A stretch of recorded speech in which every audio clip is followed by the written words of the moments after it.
Hello and welcome back to another episode of TWiP Talks. I'm your host, Frederick Van Johnson.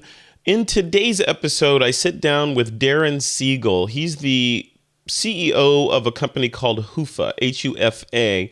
And, I don't typically do interviews that focus on a specific product because I don't like this show to be sort of promotional or a commercial or anything like that. And I always have that knee-jerk reaction to say no when people ask me to interview them about their particular product, if it's not like blatantly photography related or impactful to the audience. But I wanted to talk with Darren about this particular product, specifically from the standpoint of his entrepreneurialism or the entrepreneur's journey that he took to bring this product to market. And this is an interesting product. So this is it here. It's called the original lens cap from Hufa right there.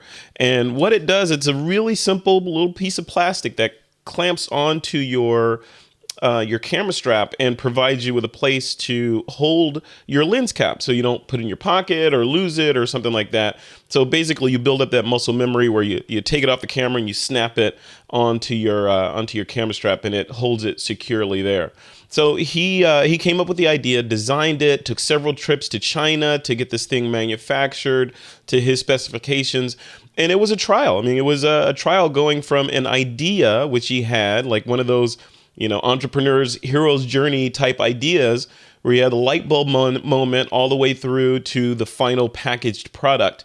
So in this interview, we talk about that, how he went from idea to final product, the trials and tribulations that he went through to get it there, and also how sales are going for this product. I thought this interview might be interesting to you guys. So, you get an idea of how these kind of micro products in these micro niches go from concept to creation. So I hope you enjoy this interview.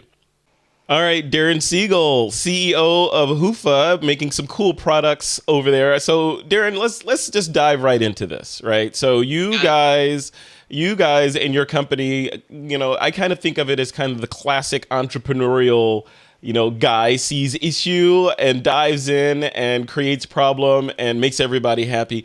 Can you, first of all, welcome to the show. Second, can you dive in and tell us kind of what was the impetus and the catalyst that started you down this path to create the product? And then we'll talk about the product.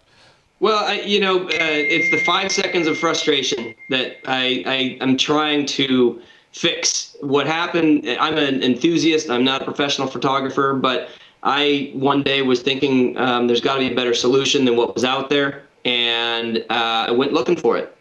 And sometimes you can't find it, and you're so bothered by whatever the problem is, you think I can do that, and that's what we did. I came up with the solution for lost lens caps. Yeah. There is a solution out there that is basically the string that attaches to it, but then that drove me nuts, and I thought I can't be the only one that this is driving nuts. And I had the ability, because I was living overseas and had some access to manufacturing and things like that, to test it.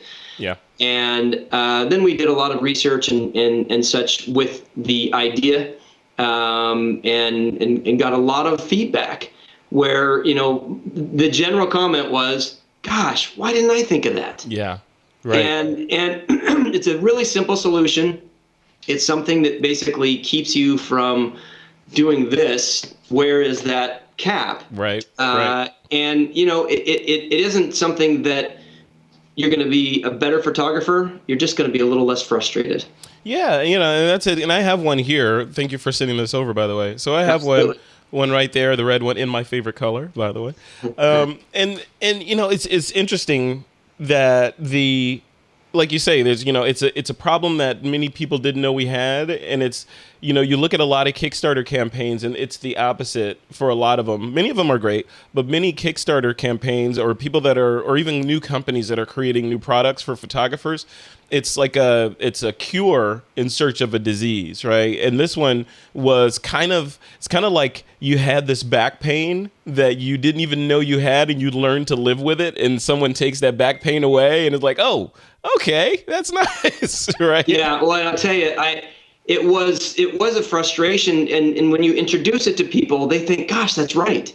I've lost 4 lens caps this year because I was going to the Grand Canyon, or I was going somewhere. I set it down on a park bench. I left on the table of the wedding that I was photographing, or whatever. And then they realize, gosh, if I just had it nearby me, which is this attaches to the bag or attaches to your camera strap, you know where it is. And again, it solves that problem, and you weren't sure you had it, but later on you feel like, oh gosh, I feel so much better. Yeah.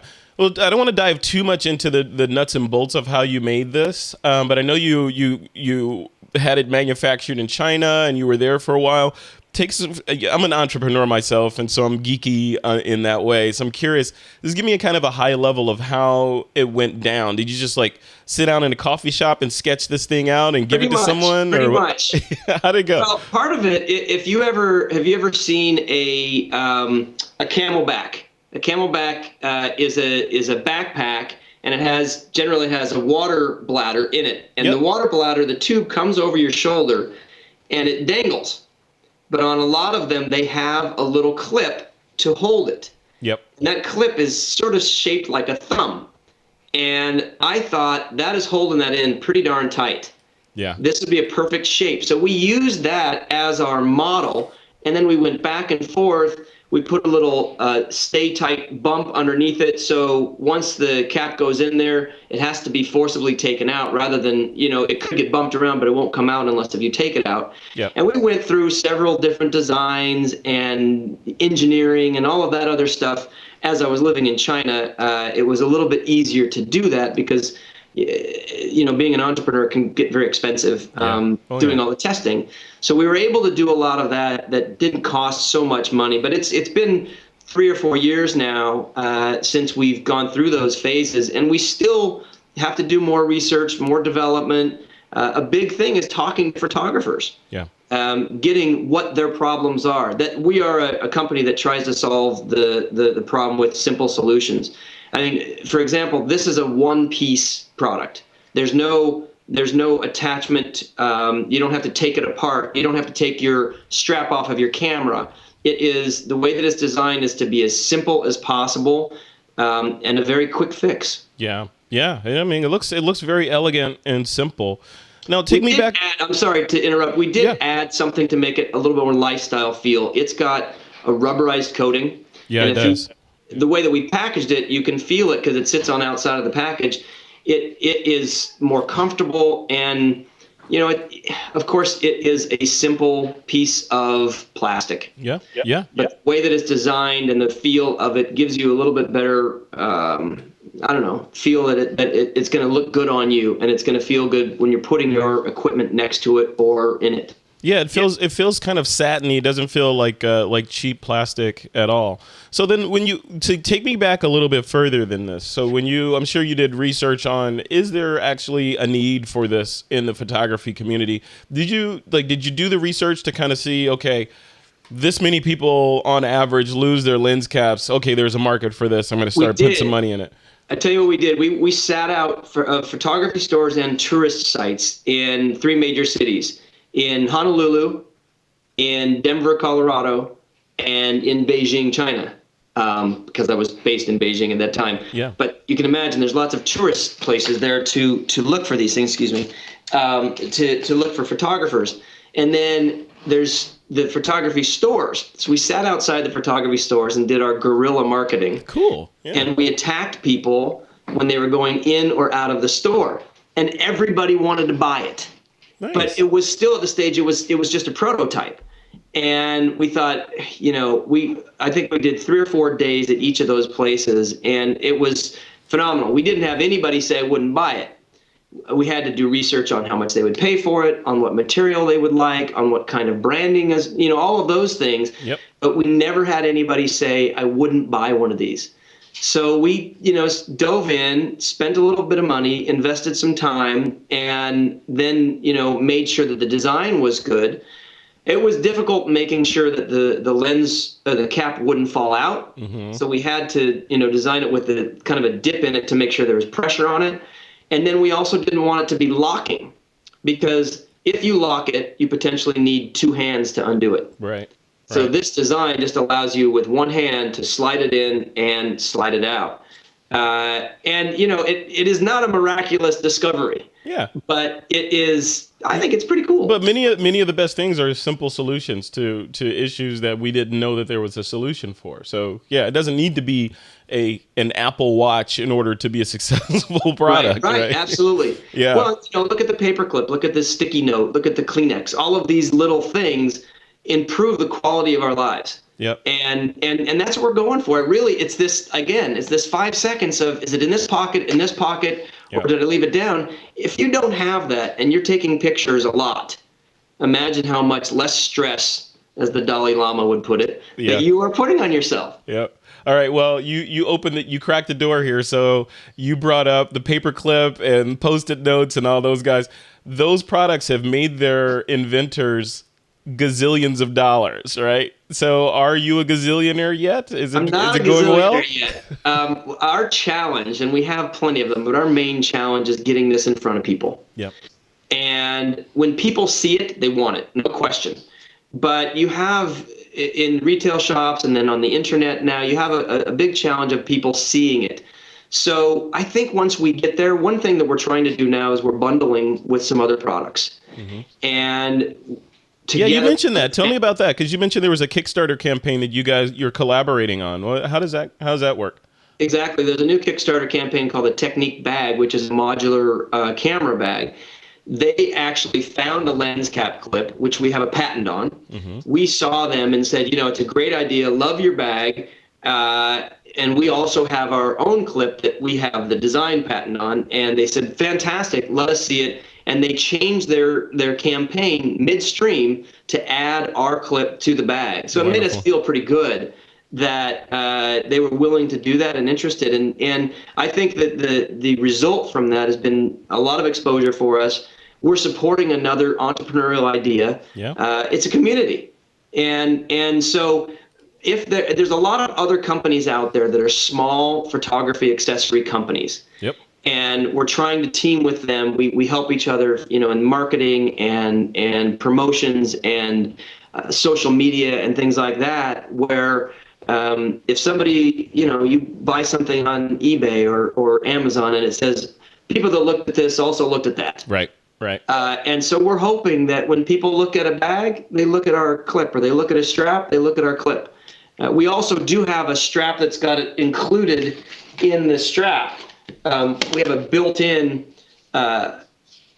nice. inside of the camera strap. Yeah. So we've come up with that as a secondary solution. A lot of people are married to their strap and they love it because it's their baby. Yeah. But there's some people that want another solution, and this we're not going to compete with the really expensive straps, but this is a $30 item that people can go fix that solution. We've also been working with Canon. I imagine most people are familiar with CPS. Oh yeah, Canon Professional Services. Yeah, we've made a clip for them, and we just yesterday signed with EOS to do another. I don't know why Canon is it, but they love it. I think maybe it's our colors, red and white and black. Yeah. Very cool. So we're getting there. I can't say we're gazillionaires yet, but we're starting to be able to pay our mortgage. So what does this thing run if I want to go buy one? How much does it cost, and where can I get it from? $10, and we're in about 100 retailers, all the major retailers over the U.S. We are online. We have our own web store. Okay. We don't mind if you buy it on Amazon or something like that. It's there. Yeah. But we have a lot of specials on our website that we have, which is hoofaholder.com. Got it. Hoofa, Hufa holder.com. Exactly. Excellent. All right. Well, let's wrap it up. What's next? What new products are you dreaming up on the little paper napkin? Right? Yeah. Well, the real challenge is when you come up with an idea and you think you are an inventor. Mm-hmm. It's coming up with the next great idea. We do have 3 different versions of our clip, which the S clip works on your sling style straps and your camera bags. Yep. For example, Black Rapid. Mm-hmm. This one was designed for the 1-inch strap. And then our newest clip is the V clip, which works on regular camera straps, but it's a larger size and is vertically oriented, so it fits up into the 80s for your camera caps or your lens caps. So We've got, a few different products. We're still working on a completely new idea, but we're trying to stay within the same theme, Yeah, if of you course. will. Yep. And that is hard. Yeah. But Helping every year- photographers, right? Yeah. Yeah.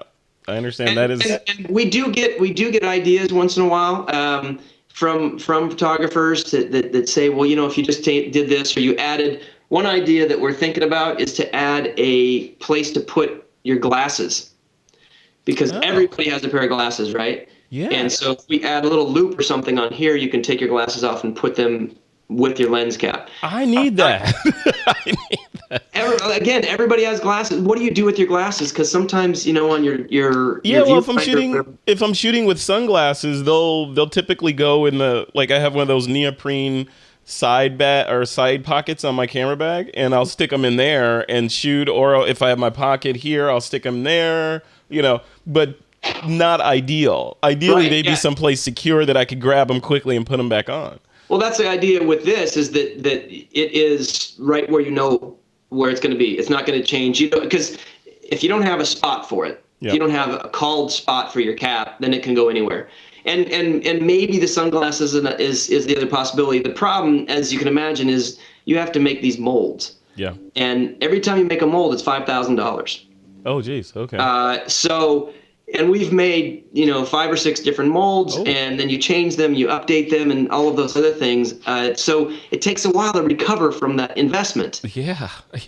So to just add that little loop onto one of our clips, it's another mold. Can I make a suggestion? Please. You probably already thought of this, but there's this whole concept of 3D printing. Maybe all that money could have been invested in a 3D printer.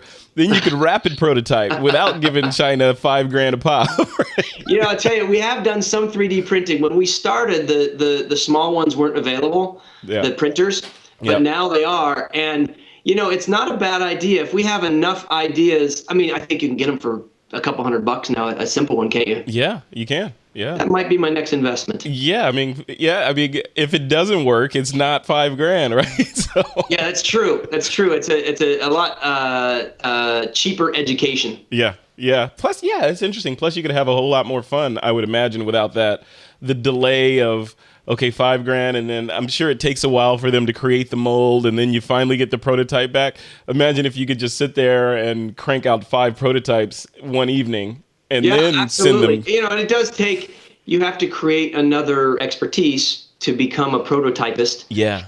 Or have somebody else help you do that. And there's companies here that can just do a 3D version for you for, I think, $100 or $200 or something like that. Yep. So we did do that on the V version. Yeah. The newest one, we did one, and it also speeds things up. We were able to get this, the whole process done in 6 months, including the new mold, whereas the other ones took us, well over a year. Wow. Technology, man. Technology. I know. Well, we're looking for more simple ideas. We're happy to work together with people, take ideas, give credit. We love partners. We want to be in the community. And so if there's people out there that have ideas, we'd love to hear about it. Love it. Well, congratulations on doing this. And, on behalf of the TWiP Army, I wish you all the success in the world. Hopefully some TWiPers will go in and purchase a couple of these things from you. They're cool. And, I've got my favorite one. I'm going to put this one on my bag. I wanted to leave it in the package so I could show it on the show, but now I can finally take it out and put it on my camera strap. My favorite camera strap, for the record, is Peak Design. So it's the new ones. Those are pretty good. Actually, we've had several people ask us if our stuff fits on theirs. Yeah. And it is, I think it's a larger, it's wide. Inch and 1.7 or something like that. I'm not sure what the actual width is, but it's like a seatbelt. So it's your seatbelt width. And the new V clip does fit on that because it's pliable. Yep. It's not a really stiff material. So you can fit it in there. It's not designed for that size, but it fits for that size. Awesome. All right, Darren. Well, thank you for coming on. It's been a pleasure chatting with you. I can't wait to see what you come up with next. Well, thanks very much for having us, and appreciate all your audience and your time. All right. You're welcome. Have a good one. Thanks, Frederick. Well, I hope you enjoyed that interview with Darren Siegel of Hoofa. I think it's a pretty interesting product. I'm going to keep tabs on it to see where things go. If you want to check out their product, you can head over to, what's the URL? Hoofa Holder, HUFAHOLDER, hoofaholder.com. Check it out. And also, comment on the post on This Week in Photo for this episode. Let us know what you think about this particular product, and just give them some feedback on what you think about the product. Is there a need for something like this, or is it what's the term I use? Is it a cure in search of a disease? Anyway, I hope you enjoyed this. Follow This Week in Photo at This Week in Photo on Twitter and Google Plus and Facebook and all those places. And please send me feedback if you have any thoughts on this particular show on the TWiP network and who you'd like for me to interview and kind of dive into their past and their products or their art. Anyway, I'm Frederick Van Johnson. We'll see you in the next one.